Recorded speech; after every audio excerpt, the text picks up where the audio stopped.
Ele é economista e geógrafo, compositor de sambas enredo e de hinos de clubes do Amazonas.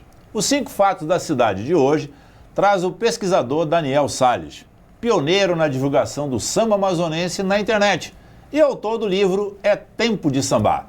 Até hoje, a única obra existente sobre a história do Carnaval de Manaus. Boa tarde, Daniel.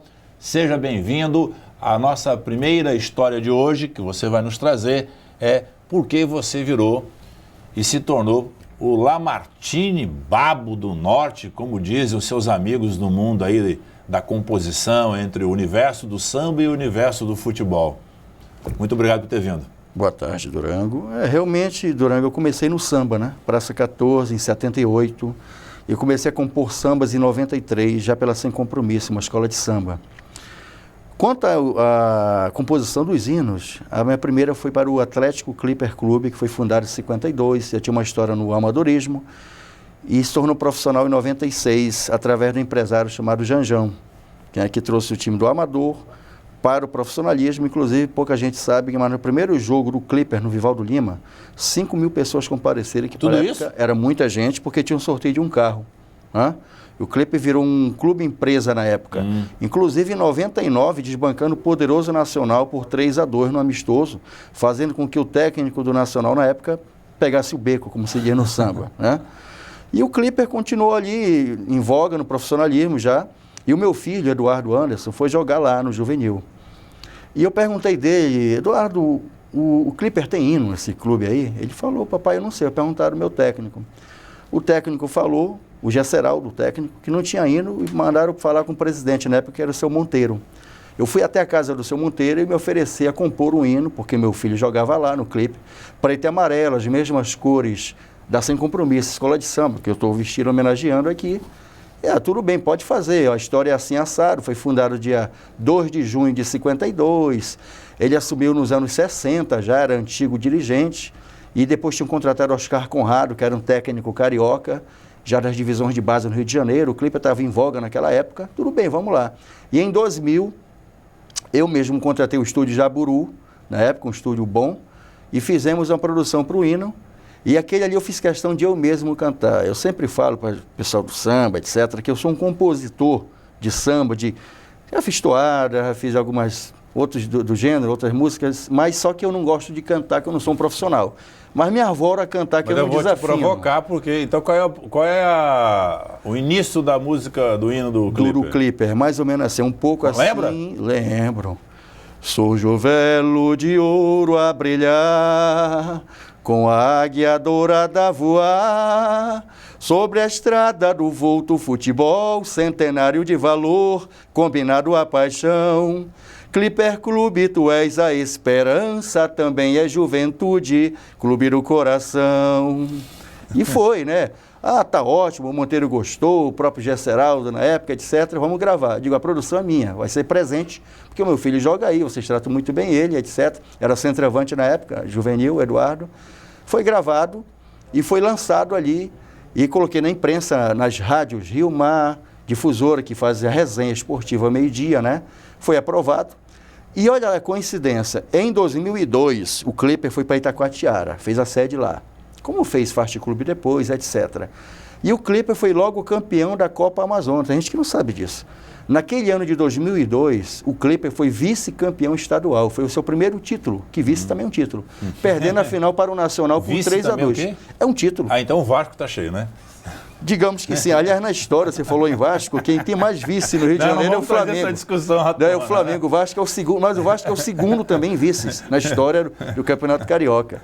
Mas vamos lá. E aí o Clipper, dali começou todo o processo de outros hinos. Depois foi o América do São Amadeu Teixeira, que eu cheguei no bar do São Amadeu. O América não tinha hino. O que acontecia? Quando o América entrava em campo, tocava o hino do América do Rio. Tem de torcer, torcer, torcer, tem de torcer até morrer, morrer, morrer, pois a torcida americana é toda assim. E lá pelo meio falava, campeão de 13, 16 e 22, lá, que é do Lamartine. Só que o América daqui não foi fundado em 13, 16 e 22, foi fundado no dia 2 de agosto de 1939. Eu digo, seu Amadeu, não pode ficar assim assado, falei com o filho dele, Alessandra, etc. Lá no próprio bar do Vivaldo Lima, cantei o hino que eu fiz. Isso já foi em 2001. O América tinha feito, em 99, 60 anos de vida, que ele foi fundado em 39. O seu Amadeu aprovou a ideia, etc. Gravamos no mesmo estúdio Jaburu, hino do América, né? E eu não cobrei nada. Só que à época eu mantinha uma empresa na internet chamada Salles Gato Produções, que vendia camisa de time de futebol, vendia CD de boi, CD de carnaval, LPs, bolachões para colecionadores. Já era o pioneiro do e-commerce, né? Positivo, é verdade. Nós começamos em 96, somos pioneiros na internet em carnaval e futebol pela Salles Gato Produções, reconhecidamente isso aí. Aí mudou o hino do América. Mudou, porque só toca Rio de Janeiro. Mas tu não copiou não, né? Ctrl-C, Ctrl-V. Não, negativo. Tu fez outro Fizemos hino. do zero mesmo, inclusive tem algo inusitado. Tinha um cara numa rádio que não gostava muito disso, que ele, acostumado com o hino da América do Rio, uma vez no dia 2 de agosto de 2002, alguma coisa assim, eu falei, olha, liguei para a rádio. Só tinha ele, porque é difícil achar um torcedor do América, né? Dizem que abriram uma Eu Kombi, conheço alguns, muito poucos. Dizem, lá do América do Rio. Aqui até que aumentou muito, que o América foi campeão em 2009, né, no ano das enchentes, etc. E aí o que aconteceu? O cara colocou o hino do Rio lá. Eu digo, meu amigo, o América já tem hino. Ah, eu não sabia, não é divulgado, não. Eu coloquei na rádio, aí começou a ser divulgado e chegou nesse processo aí. Quando eu ia lá na casa do seu Amadeu, no Parque 10, comprar a camisa do América para revender, como eu vendia São Raimundo, Nacional, Farte, Princesa, o seu Amadeu nunca me cobrava. Não, pega aqui, garoto, eu digo, seu Amadeu, isso aqui vai ser revendido. Não, para você eu estou dando. E foi várias vezes isso. O Amadeu Teixeira deu várias camisas do América, eu vendia, mas o hino do América também foi um presente para ele, que eu admiro muito, o Amadeu Teixeira, que é uma lenda viva do esporte, com seus 87 anos de vida.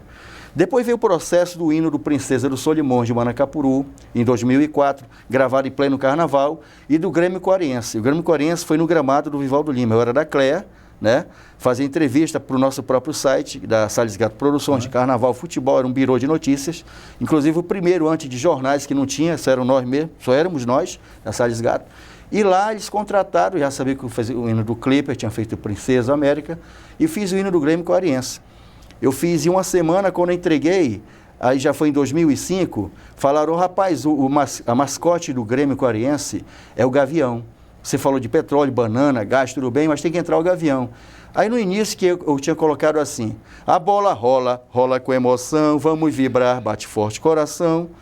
Eu coloquei assim, mostra a tua garra, grande Gavião, vamos vibrar, bate forte coração. Avante Grêmio Coariense, eu sou mais um, torcedor do gigante tricolor. E pegou. O time foi o primeiro campeão do interior do estado em 2005, batendo o Nacional. Então, olha, a história do Libermorro, Holanda, CDC Manicoré e Tarumã. Foram estes 8 hinos que eu gravei aqui no estado do Amazonas. Valeu, Daniel. Daqui a pouco, após o nosso primeiro break comercial, estaremos de volta com o nosso pesquisador Daniel Salles. Um minuto só.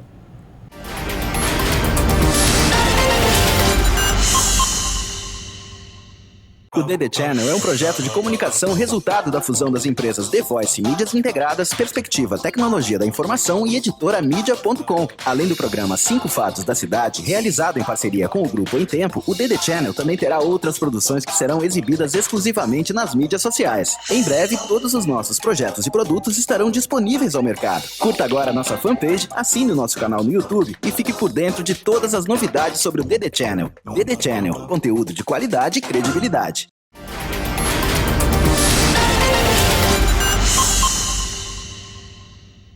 De volta com 5 fatos da cidade. E agora o Daniel Salles, diga de passagem, hoje é 1º de março, Isso aí. sábado de carnaval. Daqui a pouco, quem sabe você esteja lá no Sambódromo, né, que foi liberado essa semana, né, para que as escolas de samba possam, né, descer e dar o espetáculo que sempre dão ao povo amazonense. Mas tu estava me contando aqui nos bastidores algumas historinhas. Aí eu pedi, pô, Daniel, pega 2 dessas aí, porque tu falou umas 20 histórias, né? Aí eu falei, 20 histórias não vai dar aqui no nosso tempo.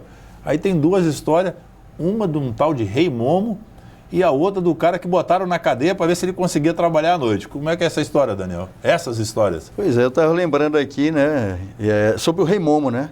Então é tradicional que o Rei Momo seja cara gordo, pesado, com mais de 100 quilos, né? No mínimo 100 quilos, 150 é o ideal. E que ele seja brasileiro, que seja alegre, que ele seja do carnaval, que ele seja tem um ritmo, um gingado, etc e tal. Isso aí começou há muito tempo. E Manaus não é diferente. Então, na escolha do Rei Momo para o carnaval de 88, isso foi final de 87. Djalma Batista, né? Djalma Batista, que o desfile lá foi de 80 a 90, não era sambódromo ainda não. E aí escolheram um candidato de uma escola de samba, um cara super gordo, moreno, mas caladão. Na dele e tal, mas sabia se mexer e tal, era alegre, ria muito, mas calado, sempre calado. Pô, esse cara vai entrar mudo e sair calado. Vai ser Rei Momo? Não, mas olha o gingado dele, olha o peso dele, 160 quilos, sei lá o cara, um molejo e tal. E é da escola tal, sempre ele está ali na escola, ali, para as 14, etc. Falando com o pessoal que só quando chega alguém na imprensa ele fica calado. Ah, porque ele é tímido. Importante que ele saiba sambar mesmo, ele é alegre. Tá bom. Escolha da rainha do Rei Momo no carnaval. Lá, tudo bem. Tá, todo mundo sambando, ganhou a rainha, ganhou a princesa. Rei Momo, tal, eram 8 candidatos. Naquela época era muita gente. Hoje em dia são 4, 3... Eram 8 candidatos. Só tá tudo de dieta. De dieta, essa nova era e tal. Aí quem ganhou? O cara caladão. Lá vai ele, sambando. Só que nesse meio termo tinha dado umas manguaça para ele. Tomou umas cachaçinhas, na época era tatuzinho, ele tomou tatuzinho, tomou. E tava alegre, animado. Para entrar no ritmo, né? Dava uns gritos. E tá, e sambando lá, o pessoal, já ganhou. Ganhou ele mesmo. E aí, meu irmão, como é que você se sente, apresentador da festa? Como é que você se sente? Você agora é o Rei Momo do Carnaval de Manaus, a segunda cidade do samba do Brasil, né? O segundo carnaval do Brasil. Eu vou espocar lá, boca del balão. Oh, todo mundo. O Rei Momo era peruano. Vieram descobrir depois que o Rei Momo não era nem brasileiro, foi o primeiro estrangeiro. Falsificação não era nem paraguaia, não, né? Era peruano, de Lima. E aí ele falou. Aí começou a se soltar, já era. Tinham escolhido. Teve um bom desempenho? Um bom desempenho. O Rei Mas Momo, só foi uma vez, depois no outro ano Heitor tiraram. Sanches, o nome dele, Heitor Sanches, foi marcado por causa disso, que ele não era brasileiro, se tornou o Rei Momo estrangeiro. E ninguém desconfiou isso. Ninguém desconfiou. Ele só veio falar naquele momento da vitória. Quando ele pegou já a faixa de Rei Momo, ninguém ia tirar do cara. Aí não tinha então mais mereceu como realmente.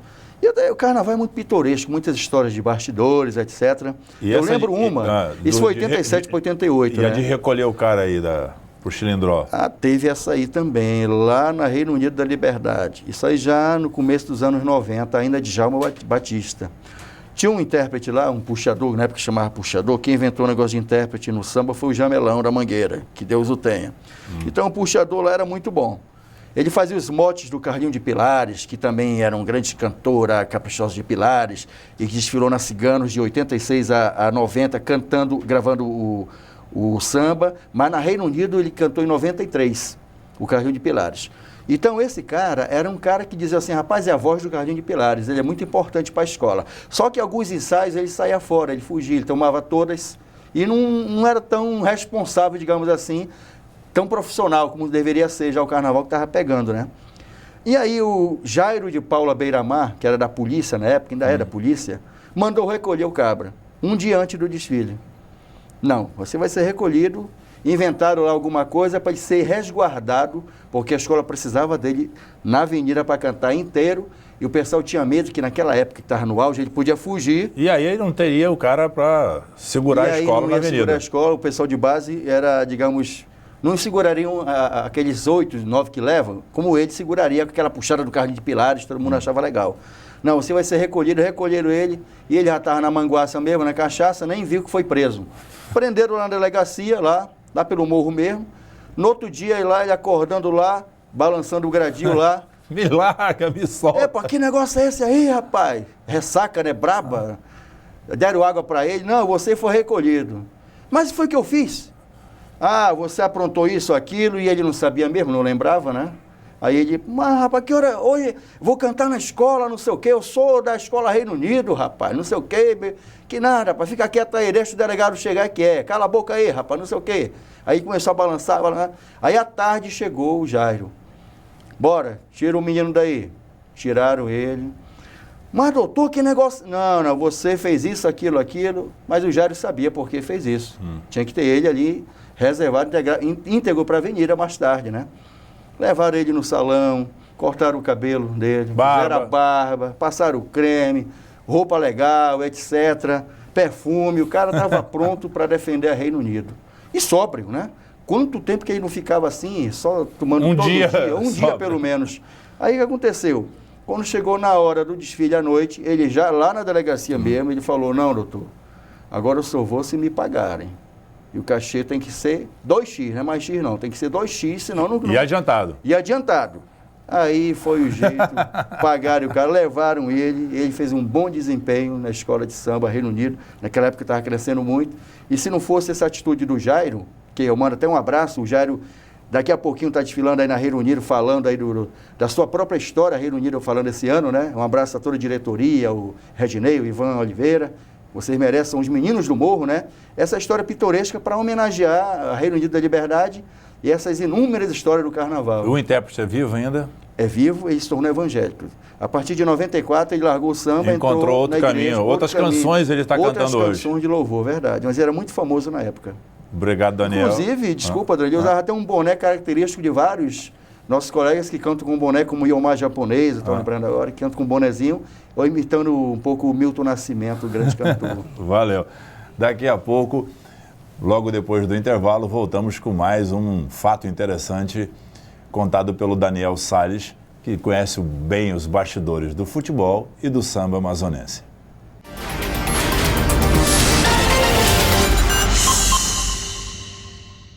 O DD Channel é um projeto de comunicação resultado da fusão das empresas The Voice Mídias Integradas, Perspectiva Tecnologia da Informação e Editora Mídia.com. Além do programa 5 Fatos da Cidade, realizado em parceria com o Grupo Em Tempo, o DD Channel também terá outras produções que serão exibidas exclusivamente nas mídias sociais. Em breve, todos os nossos projetos e produtos estarão disponíveis ao mercado. Curta agora a nossa fanpage, assine o nosso canal no YouTube e fique por dentro de todas as novidades sobre o DD Channel. DD Channel, conteúdo de qualidade e credibilidade.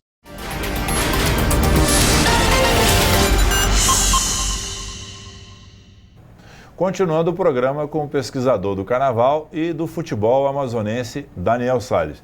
Daniel, nos bastidores agora, rapidamente, a gente falou dos personagens, como o caso do Rei Momo peruano, né? Mas esse universo do samba envolve várias figuras, né? Tem a questão da bateria, tem a questão do pessoal da diretoria que manda, são aqueles, né? Os decanos, né? As pessoas mais antigas. E esse universo da beleza, das mulatas, das passistas, né? Da porta-bandeira. O que tem de interessante nesse universo no Carnaval amazonense?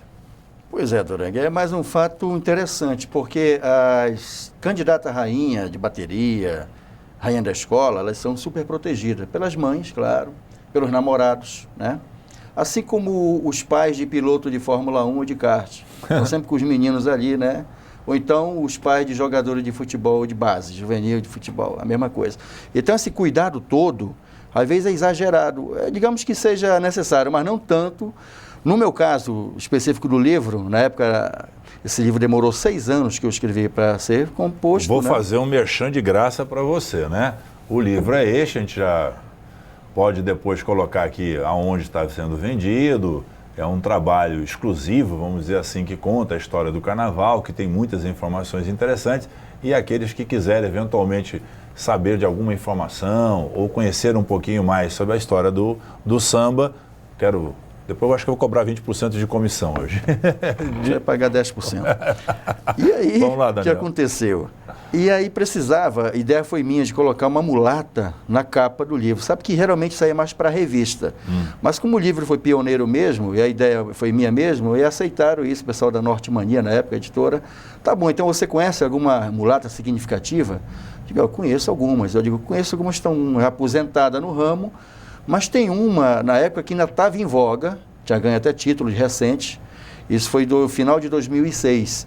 E vai ser ela, porque eu acompanho ela desde os anos 90, etc e tal, ela é famosa, onde chega na quadra o pessoal, olha, fulana está ali. E então no dia 2 de dezembro de 2006, no dia do samba, Dia Nacional do Samba, eu estava no Teatro Chaminé, que foi o lançamento naquela época do CD de 2007, da Escola de Samba. Dali eu me dirigi ao Reino Unido da Liberdade, Escola de Samba, que tem um pagode lá. Só fala da Reino Unido, cadê as outras escolas depois? Mas já entraram, tá. até porque a depois jovem o pessoal lá... das outras escolas vão me esculhambar aqui, eu trouxe um cara... Eu falei da Sem Compromisso também, né? Tu é tricolor e da Reino Unido aí... E a jovem era da Vitória Régia, então já entrou mais uma escola. Vitória Régia, onde eu falei no começo, que é onde eu comecei minha vida no samba, foi na Vitória Régia, na Praça 14, onde eu nasci. Então essa mulata estava lá, ali na Reino Unido. Bonita, chama atenção, etc. E eu, tá ali ela. Aí aquela gritaria ali do pagode da resistência e tal, tinha umas mesas que separavam mais ou menos 6, 7 metros de distância. Eu tive que dar um grito para chamá-la. Fulana! Aí ela não ouviu, fulana! Aí ela virou as costas, faz assim de frente. Eu digo, é você, eu quero falar com você. Fazendo uma minha, quero falar com você. Aí ela, comigo, virou as costas e foi embora. Ao lado meu tinha um cara muito famoso no samba, cantor de várias escolas de samba, que falou, rapaz, não liga não, acho que ela pensou que estava cantando ela, acho que ela não te conhece, não sei o quê. Você conhece, mas o que era? Eu digo, é sobre o livro, etc, que eu estou fazendo, eu queria uma mulata, expliquei para ele, rapaz, e agora? Tem que ser ela. Eu digo, olha, de preferência é ela. E não tinha um contato, ficou por isso mesmo, eu digo, e agora? O livro deu uma pausa. Depois, em 2000, em termos de edição, etc., em 2008, no dia 4 de janeiro, eu fui ao Nostalgia Hall, na escolha da Rainha do Carnaval. E lá tinha uma representando, era a Alvorada, a Unida Alvorada, tinham 2 candidatas. Uma foi a Bianca Almeida, que ganhou, que hoje em dia é a rainha de bateria da Vitória Régia, e a outra era outra candidata da Alvorada, que eu vi que tinha muito estilo amazônico, de ser uma cabocla, etc. Eu digo, vai ser essa a capa do livro. A chamei, ela aceitou normalmente ali, não, tudo bem, a gente conversa depois, tudo bem, ela mandou as fotos, nem foi nem produção nossa, fotos excelentes até. A boneca do livro, para quem não sabe o que é boneca, é o livro em si unitário, para depois ser impresso e aprovado, né, em várias quantidades, a tiragem. E ela estava lá na capa do livro. Quando estava tudo feito para bater o martelo, para ela assinar o documento, eu liguei, ela falou assim, eu telefonei para ela, Salles, não posso mais ser a capa do teu livro. Digo, mas por quê? Porque meu namorado é muito ciumento. Quando ele soube, ele proibiu, se eu sair na capa, ele vai me deixar. Eu digo, pô, fulana, não faça isso e tal. Ela, não dá mais. Eu digo... Faltou cachê. E só falta, quem sabe, né? Cachê para ele, eu acho. Faltava só 48 horas para me entregar aquilo. Eu corri de fazer o que agora? Eu vou para uma terceira forma. Eu vou ligar para a mulata X, da escola de samba Ipixuna, que foi rainha 6, 7 anos lá. Já casada, fora do carnaval, ela estava fora do carnaval há uns 2, 3 anos. Ela, não tem problema, eu vou aí. Fomos no estúdio, o marido dela foi também, foi feita as fotos, ela assinou os termos tudinho. Entrou no livro, nunca esperava que entrasse, fosse homenageada. Ou seja, não foi nem famosa. Por quê? Porque pensou que ia ser cantada, né? Não foi nem a super protegida do namorado. Entrou uma terceira casada com filho, etc e tal, mas que teve uma história no carnaval e aceitou ser a capa do livro pioneiro do Carnaval de Manaus. Acho até, Durango, que essa entrevista, se a primeira, que a segunda foi o namorado, a primeira que achou que foi cantada, não saiu, pode até ser arrependido, porque ela entraria mais na história ainda, porque ela é famosa ainda hoje, ficaria muito mais famosa, tenho certeza, sendo capa dessa edição pioneira do Carnaval de Manaus. Daniel, para aproveitar que a gente tem ainda 2 minutos nesse bloco, quais são as 2 ou 3 mulheres que nos últimos 40 anos abalaram ou foram a referência do Carnaval amazonense? Num programa anterior, até surgiu o nome da Leila Matos desfilando com topless na Djalma Batista, né? Eu até estava nesse dia no desfile lá na Djalma, ela desceu de topless no final do desfile, né? Mas ela não era, estava como destaque em carro alegórico, né? Quais são as mulheres que fizeram sucesso no Carnaval amazonense nos últimos 40 anos, assim? Quem era destaque, que ficou referência para o Carnaval e para a história da cidade? Certo, você falou em destaque. Tu pode até errar, né? E ser injusto, quem sabe, mas tente ter 2 ou 3 nomes. Eu pego assim anos 70, 80, até 90 mesmo. Eu lembro da Marilúcia, da Vitória Régia, anos 70, ainda anos 80, que depois casou com o mestre Sala Mauro, mora na Praça 14 até hoje. Ela foi rainha de bateria da Vitória Régia, no início, desde 76 até 85, mais ou menos. Ela é filha da tia Lindoca, fundadora da Vitória Régia, consideraria ela um símbolo também. A Lídia Redman, também da Vitória Régia, que foi casada com o governador Mazis, né? Atual governador do estado do Amazonas. E nos anos 80 ela era o furor da Djalma Batista, Lídia Redman da Vitória Régia. E também eu posso lembrar também da Socorro Colares, da Reino Unido da Liberdade, que se tornou até presidente da escola no ano 2000. Uma grande mulata do Morro que começou em 84 e até recentemente desfilava normalmente na ala dos passistas, com a sua idade e toda a sua galhardia. Valeu, Daniel. Boas referências, né? Então, daqui a pouco, dentro de 1 minuto, estaremos de volta para o nosso quarto bloco. Não saia daí, é rapidinho.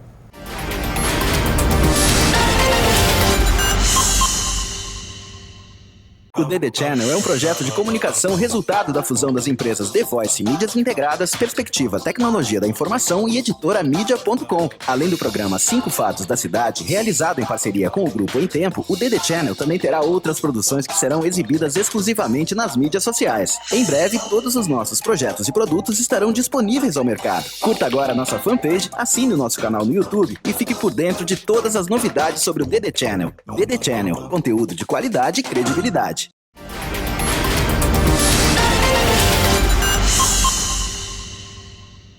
Voltamos com 5 fatos da cidade e agora, no nosso quarto bloco, o Daniel vai contar, não uma história nem um fato, né, Daniel? Você vai nos descrever algumas das boas polêmicas e confusões que ocorreram ao longo dos últimos anos no Carnaval. E a primeira que você estava me dizendo, 1975, 76, né? Que era a primeira polêmica que você queria lembrar e aí depois você ia me contar uma sequência para os nossos telespectadores. É verdade, Durango. Inclusive eu faço até um adendo. Eu vou puxar um pouquinho o Rio de Janeiro rapidamente para o cara se embasar, porque no Rio de Janeiro tem muita polêmica também. Então em 60 no Rio de Janeiro houve 5 campeãs. Por quê? Porque na hora da apuração a Portela, que já era tetracampeã, ela era tricampeã, ela ganhou 57, 58 e 59. Ela seria tetra se ganhasse, só que ela atrasou muito o desfile, ia perder ponto e ia ser eliminada. Ia ganhar as outras escolas, Salgueiro, Capela, Império Serrano e Mangueira. Tudo bem. Na hora da apuração, o Natal, que era dirigente da Portela, deu um soco num soldado lá qualquer, começou uma briga generalizada, ele mandou os capangas dele pegar as notas, rasgar, e as 5 campeãs foram declaradas. Só que as outras 4 campeãs eram inéditas, assim, para aquele momento, e a Portela era tetra. A maior festa foi em Madureira. Então, a malandragem do velho Natal, né? Bicheiro Natal. Aqui em Manaus, em 76, eu lembrei que a Unidos da Selva, do Coronel Teixeira, que foi prefeito de Manaus, depois governador de Rondônia, do nascente estado de Rondônia, ele mantinha a Escola Unidos da Selva de 71, começou, até 76. Só que a Vitória Régia, da Praça 14, também estreou em 76. Um dos jurados, lá na Eduardo Ribeiro, onde se fazia o desfile, esqueceu de dar nota para a Vitória Régia. Deixou em branco. Deixou em branco. Na época não tinha amarração as regras do jogo não eram muito claras. Que podia dizer, não, menor, se deixar em branco é 10, é 8. Não, é 0 mesmo. Com isso, a Vitória Régia foi vice-campeã e ganhou o Anil da Selva. Isso foi polêmica nos jornais na época, ia ter recurso, só que ficou por isso mesmo, a história colocou o Anil da Selva como campeã. Dá um salto para 82, um samba Em Cima da Hora. Em Cima da Hora, uma escola de samba que foi fundada dia 5 de fevereiro de 75, era da Vila Buriti, foi para Educandos, etc. E tinha um samba muito bem feito para os padrões da época, que foi, o autor dele é o Flávio de Souza, que é o mesmo autor do hino do Nacional Futebol Clube. Esse samba foi gravado 3 vezes, tocava na Rádio Difusora, Baré Rio Mar, que era as rádios da época, e todo mundo falava, rapaz, esse samba aí tá estilo Rio de Janeiro, para a época, e vai ser 10, não é possível, é 10, é 10. Chegou na hora da apuração, escola fulano de tal, 9, Beltrano, 10, Em Cima da Hora, o pessoal, 10, 5. O jurado deu nota 5 para o melhor samba da época, que todo mundo falava, e a polêmica começou ali, aquela confusão, que não teve via de fato, mas ficou no ar um suspense. Que jurado é esse? Porque ele deu 5. O samba, para a época, era mais ou menos assim, deixa eu lembrar aqui. Em cima da hora faz seu carnaval, na Paris das Selvas, nossa capital. Esse samba enredo conta a história de um passado cheio de glória. Lembrando a antiga Manaus, em cima da hora faz seu carnaval, na Paris das Selvas de outrora. Índios, cambebas, seringueiros, a borracha nosso ouro, e etc. Hein? Tirou 5, tudo bem. 83, René Monteiro, ginásio, estava lá. Aparecida trouxe um enredo, um belíssimo carnaval sobre as galáxias, que falava sobre cada planeta desfilava no carnaval, a Vitória Régia falava no jardim, o samba da Vitória Régia era do compositor Mário Saúba, né? Que é inclusive o pai da atual rainha do carnaval, a Mayla Jéssica, 2014.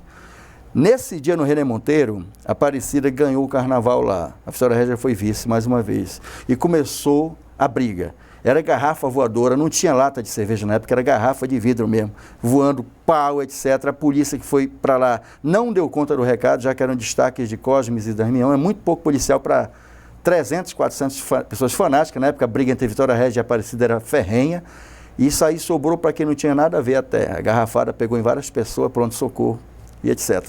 A partir dali o que aconteceu?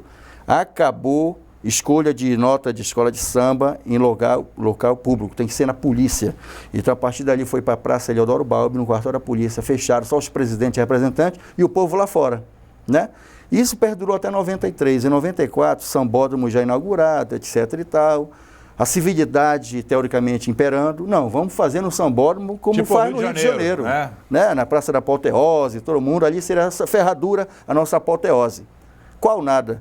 Nesse ano, a Aparecida trouxe enredo sobre o Parque dos Anjos, do compositor Valmir, o samba enredo do compositor Valmir da Mocidade, que já foi da Praça 14 também. E a Vitória Régia, o samba do saudoso Nivaldo Santos, falecido em 2006, o Nilson Jordão, falar sobre a história do bairro da Praça 14. A Aparecida ganhou. Começou a briga ali generalizada, briga grande mesmo, que a polícia não deu conta naquele momento. Um grande jornal de circulação impressa no outro dia, apareceu a primeira foto gigantesca, a briga entre a torcida, o pessoal levantando cadeira, jogando pau que surgiu não sei de onde, lata amassada, e ali começou tudo de novo no sentido de voltar a ser local fechado, recluso, para a escolha dessas notas. Daniel, não foi neste ano de 94 que teve o maior público da história do Sambódromo, ou eu estou errado? Não, tá certo. Em 94 o Sambódromo foi totalmente terminado, construído, e 100 mil pessoas se apinharam ali. E já que naquele ano também foi para a rede nacional todo o Brasil, o desfile da Escola de Samba de Manaus pela Bandeirante e pela Manchete. Mas eu lembrei sobre essas polêmicas, que também em 2005, não no sentido de polêmica, mas uma virada nas notas. No último quesito, harmonia, que foi contado, a disputa ferrenha entre a Aparecida e a Grande Família. A Aparecida estava ganhando mais uma vez. Só que no quesito harmonia, uma nota menor para a Aparecida, a Grande Família tirou nota máxima e por meio ponto de virar aos 45 minutos do segundo tempo, a Grande Família se tornou campeã do Carnaval de Manaus. Essa polêmica também vaza para... Existe também polêmica na escolha de Rainha do Carnaval, de Rei Momo. Esse mesmo ano, agora de 2014, polêmica houve. Sempre no Carnaval, polêmica. Né? Então, polêmica sempre há no Carnaval. E daqui a pouco vai ter mais polêmica, né? Isso aí. Tá certo. Daqui a pouco a gente volta para o último bloco nesse sábado de Carnaval, 1º de março.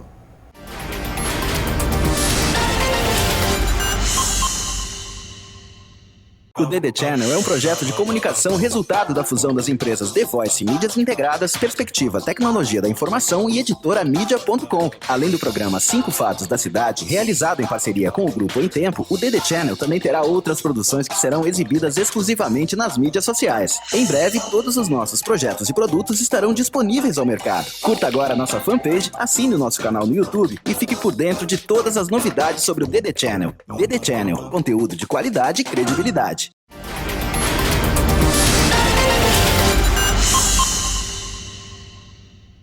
Estamos abrindo agora o nosso último bloco nesse dia 1º de março. Daniel, ao longo dos anos, o Carnaval, como qualquer outra atividade, tem os seus grandes momentos de glória, o apogeu, como também tem seus momentos de decadências e grandes dificuldades. O Amazonas sempre se vangloriava, uma coisa muito do amazonense, de que nós tínhamos o 2º melhor Carnaval do Brasil, só perdíamos para o Rio de Janeiro. Muitos outros diziam que não, São Paulo já estava à nossa frente há muito tempo. Mas isso é uma discussão que não vai levar a lugar nenhum, porque não existe essa disputa. Mas eu queria que tu, como conhecedor, historiador, quais foram os grandes momentos do Carnaval amazonense, quais foram os momentos ruins do Carnaval amazonense, e tu me contextualizasse o Carnaval de hoje, por exemplo, daqui a pouco, daqui a algumas horas. O que vai ser o Carnaval de 2014? Pois é, doutor, o Carnaval de 2014, ele não pode-se dizer que foi um carnaval de crise, sim, né? Uma reestruturação está sendo vigente nas escolas de samba, desde dezembro, etc. e tal. Tem escola que passou por um processo terrível de dificuldade para viabilizar seus recursos governamentais, né? E por causa disso, talvez esse não seja o melhor carnaval de todos os tempos. Mesmo assim, não tira o mérito dos artistas, dos que trabalham o ano inteiro, alguns meses pelo menos, o pessoal da comunidade, para que se faça presente no Sambódromo. Mais tarde, dê uma resposta a todos os que são negativistas quanto a isso. Que o Sambódromo lote, como lotou em 94, 95 também, e que 100 mil pessoas nas arquibancadas vibrem com uma das suas 8 escolas de samba. Acho que esse processo de reconstrução faz-se necessário dar um passo atrás para dar 2 passos à frente. Né?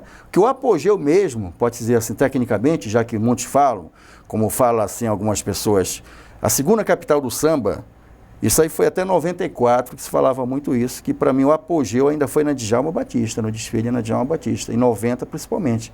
94 foi o público grandioso, aquele público de 100 mil pessoas. E o local novo também completo, né? Claro, a obra totalmente concluída. Então, peraí, então estamos comemorando o quê? 20 anos do Sambódromo completo agora? Completo Ele foi inaugurado em 92, só a ferradura, o resto tudo era estrutura de madeira. 93 fizeram só 2 lances, em 94 os 6 lances, mais a ferradura e a cobertura que depois foi derrubada. Então, em 94 foi o apogeu de público, e também porque o Carnaval de Manaus, o desfile, foi apresentado para todo o Brasil, né? E foi bem falado, mal falado e bem falado. Por exemplo, o Pamplona, o saudoso Pamplona, comentarista da época da Manchete, ele falou o seguinte, que o carnaval aqui, claro que não dava para comparar com o Rio de Janeiro, mas tinha pegada que podia melhor estruturado, melhorar, já que São Paulo à época já estava muito mais profissionalizado, muito mais profissionalizado, principalmente com a chegada da uma grande empresa de emissora de TV e rede nacional que pegou São Paulo, e hoje em dia São Paulo é a segunda maior verba governamental entre as escolas de samba. E Manaus hoje, como é que está essa situação de aporte de recursos, investimento que é feito no Carnaval amazonense? O recurso estatal, Manaus é a 9ª cidade. Ela é menor que Rio de Janeiro, que recebe 35 milhões, São Paulo 34, Salvador 30, Recife 30, Vitória, que é o Carnaval Magro, que já foi agora semana passada, recebe 10 milhões, Porto Alegre 7 milhões e meio, Brasília 7 milhões, Belo Horizonte 4 milhões e meio. Manaus é a 9ª cidade em recursos governamentais, com detalhe, Rio de Janeiro, os recursos, as subvenções que nós chamamos, é desde 1935. Manaus começou em 80, depois que a Emantur, né, a empresa amazonense de turismo, na época, chegou e tentou profissionalizar o carnaval, passando do Eduardo Ribeiro, o local do desfile, para Djalma Batista. A partir dali, os blocos, batucadas, cordões, escola de samba começaram a receber um recurso financeiro, coisa que no Rio acontecia há muito tempo, e lá tem a venda de CDs para todo o Brasil, antes era LP, tem o direito de arena caríssimo, né, das emissoras que transmitem. São 2 emissoras, uma transmite domingo e segunda, a outra o desfile das campeãs, que é na outra semana, na sexta-feira. É sexta ou sábado. É uma grande máquina, na verdade, grande máquina de negócios. Né? Além dos enredos milionários, né? Um orçamento de uma Beija-Flor, do Rio de Janeiro, é cerca de 7 milhões de reais. Aqui em Manaus, a escola que mais gasta é 1 milhão. Então, é um disparate. Com tudo, 1 milhão. Um disparate muito grande. Umas 300, 400, outras 600. E este de pico mesmo 1 milhão. Qual é o limite hoje de brincantes na avenida por cada escola? Olha, seria 4 mil, mas tem escolas que usam 4.500. Mas hoje em dia, tecnicamente, a Harmonia trabalha com 3.500, a maioria das escolas de samba. Tu é contra ou a favor aquela ala que tinha dos amigos da escola? Eu desci uma vez, 6 vezes ali. Pois é, acontece o seguinte... Tiraram os amigos das escolas. Não, eu sou contra. Acontece apenas nos grupos de acesso, nas outras escolas. No especial foi proibido desde 2007. A última ala dos amigos que desfilou foi esse compromisso às 6h30 da manhã de 2006, homenageando os irmãos Coragem.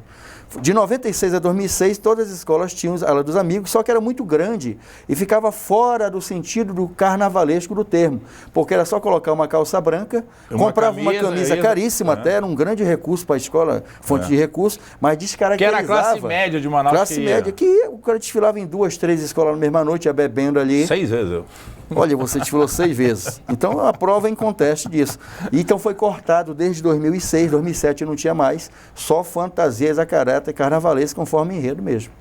Entendeu? E a infraestrutura de apoio hoje que as escolas têm, por exemplo, nas quadras, é a mesma que tem há 10, 20 anos? Ou seja, porque eu reparo que os espaços são os mesmos, não se modernizou muito a estrutura de som. Eu reparo que esse pré-carnaval que faz a escola se movimentar, eu não vi muita evolução. Ou eu estou enganado? Não, ou porque eu não estou indo mais? Olha, talvez seja um pouco de tudo, né? O que acontece? Agora está havendo a reconstrução de novas quadras. Unidos da Alvorada está inaugurando essa quadra grande, ampla. A Sem Compromisso irá inaugurar nova quadra a partir de julho, segundo o diretor José Lobo Lobinho me falou, que estão agora na Nova Cidade, Zona Norte, uma quadra pequena. Vitória Régia está sendo reconstruída a quadra. Reino Unido da Liberdade também. Então, esse é o ano divisor de água na estrutura. Quem sabe, você falou que não está havendo uma modificação, uma evolução, a partir de agora sim. Vai ser uma chacoalhada no carnaval para que haja uma reestruturação mesmo. Por isso que eu bato na tecla, reestruturação, para que nós sejamos, quem sabe um dia, o segundo melhor carnaval em termos de escolas de samba do Brasil, já que pegamos isso para nós, que são 7 capitais que fazem esse desfile de escola de samba, até Macapá também faz, Porto Velho, claro, Rio de Janeiro, São Paulo, Porto Alegre, Belo Horizonte e nossa Manaus. E que nós voltemos aos velhos tempos de Djalma Batista, com carros alegóricos bonitos, em 94, com aquele sambódromo maravilhoso, 100 mil pessoas, quem sabe hoje, você aí que está ouvindo, está me vendo agora, chegue lá, torça pela sua escola, fique até o final, até a Vitória Régia, 5h20, bata a palma para o seu carnaval, que é nosso e é seu também. Daniel, muito obrigado pela sua presença e esperamos você no próximo sábado, dia 8 de março, Dia Internacional das Mulheres. E mais tarde, lá no Sambódromo, no desfile das escolas do Grupo Especial. Um bom final de semana e até mais.